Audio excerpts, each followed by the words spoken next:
पिंपरी चिंचवड महापालिका आयुक्त शेखर सिंह यांच्याकडून राज्याचे विधानसभेचे उपाध्यक्ष अण्णा बनसोडे यांचा अवमान करण्यात आला। अण्णा बनसोडे आणि राष्ट्रवादी पक्षाचे सर्व पदाधिकारी आंदोलन करून निवेदन देण्यासाठी महापालिकेत आले असता त्यांचे निवेदन घेण्यासाठी महापालिकेच्या कोणतेही राजपात्रित अधिकारी हजर नसल्याने संतापलेल्या अण्णा बनसोडे यांनी अक्षरशः आपल्या सहकाऱ्यांसह पिंपरी चिंचवड महापालिकेच्या दारावर बसून ठिय्या आंदोलन केलं।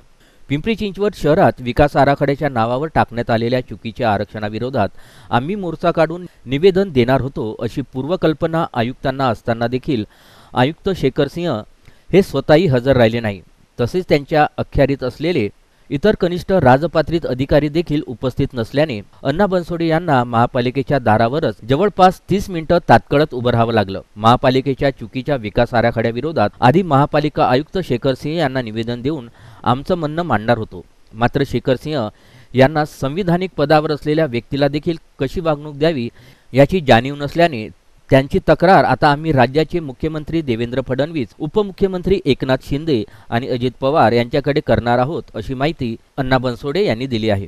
पिंपरी चिंचवड शहराचा नवीन विकास आराखडा तयार केल्यानंतर जाहीर केल्यानंतर त्यावरती 2 महिन्याच्या कालावधीमध्ये सूचना हरकती मागवल्या होत्या। जवळजवळ 50,000 सूचना हरकती या ठिकाणी आल्या होत्या आणि जो विकास आराखडा तयार करण्यात आलेला ज्या अधिकाऱ्याच्या नेतृत्वाखाली हा विकास आराखडा तयार करण्यात आलाय, हा विकास आराखडा तयार करत असताना शहराच्या दृष्टिकोनातून ज्या ठिकाणी आरक्षण ज्या ठिकाणी लागणार आहेत त्या आरक्षण एक त्या ठिकाणी टाकली गेलेली नाही।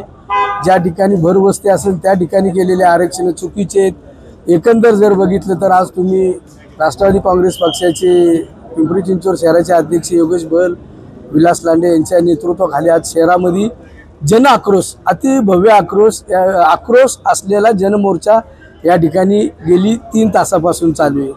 खरं बघितलं तर पिंपरी चिंचवड महानगरपालिकेच्या आयुक्ताचं काम होतं की आम्ही निवेदन देण्यासाठी या ठिकाणी पदाधिकारी या ठिकाणी माझ्यासही उपस्थित आहेत, तर ते निवेदन न घेता एक तर त्यांच्या चेअरवरती कमिशनर या ठिकाणी उपलब्ध नाहीत, कमिशनर नाही तर ॲडिशनल कमिशनरही या ठिकाणी उपलब्ध नाहीत। वास्तविक बघितलं तर शहराच्या दृष्टिकोनातून विकास आराखड्याचं महत्त्व आणि शहराचा विकासाचा महत्त्व खरं तर त्यांच्या मनीना ध्यानी नसेल, कारण का ते त्यांची या ठिकाणावरनं 3-4 वर्षामध्ये बदली होती।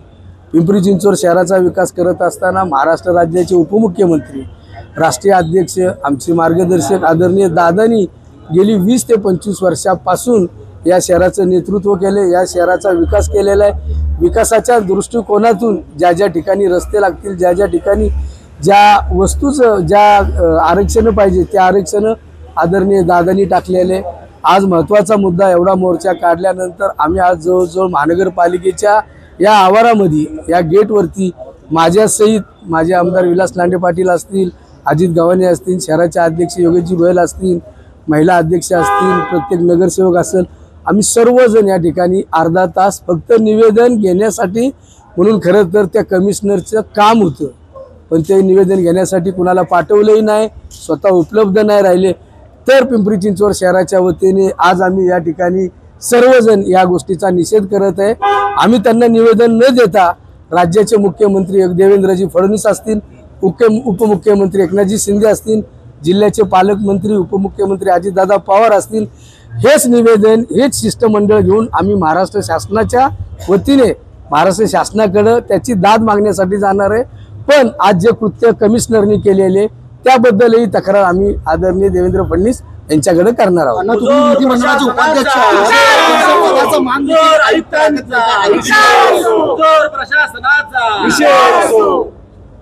काय म्हणले तसं तुम्ही विधान परिषदेचे विधानसभेचे उपाध्यक्ष आहात, तुमच्या पदाचा मान देखील आयुक्त राखत नाहीत का? आयुक्त मान राखणं किंवा ना राखणं हे त्यांना तिथं गेल्यानंतर जी तक्रार केली जाईल त्याच्यानंतर जी कारवाई होईल त्यातनं कळून येईल, तुम्हालाही माहिती पडेल।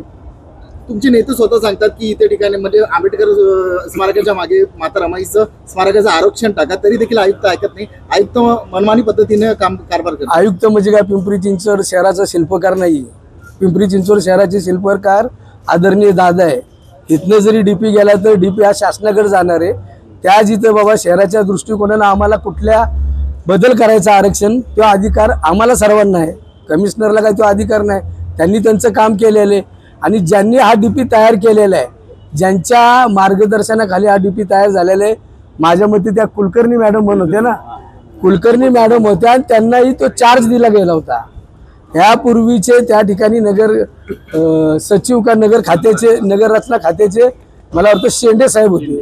त्यांची अचानक बदली केली, काय आम्हाला कळायलाच मार्ग नाही.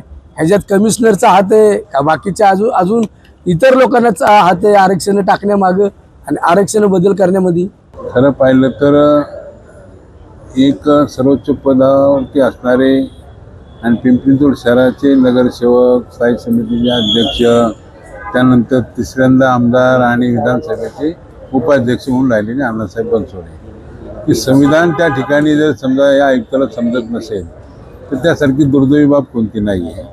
कारण आज सकाळपासून जन आक्रोश मोर्चाच्या माध्यमातून या शहरातल्या सर्व गोरगरीब जनतेने जन आक्रोश मोर्चामध्ये सामील झाले. पक्षाचे अध्यक्ष योगेश बरा असतील, अजित गव्हाणे असतील, भाऊसाहेब भुईर असतील, प्रशांत चितोळे असतील, नाना काटे असतील, राजू मिसाळ असतील, कविताताई आलाट असतील, अशा सर्व प्रमुख नेत्यांनी या ठिकाणी या मोर्चाचं आयोजन केल्यानंतर सुद्धा एक मोर्चा व्यवस्थितपणे आला की तो डीपी रद्द झाला पाहिजे आणि डीपी रद्द झाल्यानंतर त्या ठिकाणी तो पुढचा भाग आहे. परंतु ते निवेदन देण्यासाठी सुद्धा जर आयुक्त हजर नसेल, आयुक्त कुठं कामासाठी गेले असेल तर त्याच्यामध्ये त्यांचे जॉईंट कमिशन असतील ते सुद्धा नाहीतर नाही, पण बाकीचे कोणी सुद्धा त्यांचा प्रतिनिधी आलेला नाही. म्हणजे नक्की काय चाललेलं आहे त्यांनी आमची काय अवहेलना चालवलेली का? जर तसं असेल तर या राज्याचे उपमुख्यमंत्री, जिल्ह्याचे पालकमंत्री आणि पिंपरी-चिंचवड शहराचे शिल्पकार अजितदादा याची दखल निश्चितपणे घेतील. ज्या पद्धतीने अण्णासाहेब बनसोडेंनी सांगितलं की आता त्यांना समजेल की शासनाच्या दरबारी गेल्यानंतर मुख्यमंत्री, उपमुख्यमंत्री आणि या जिल्ह्याचे पालकमंत्री अजितदादा या तिघांनाही त्या ठिकाणी याची नोंद घ्यावी लागणार की या शहरातल्या नागरिकांची केलेली त्यांनी चेष्टा, ही चेष्टा त्या ठिकाणी आयुक्ताला खूप मोठी महागात पडणार आहे. मोर्चा हा डीपीच्या बाबतीमध्ये आहे आणि प्रशासनाने जी केलेली काही हलगर्जीपणा आहे त्यासाठी तो आमचा मोर्चा आहे.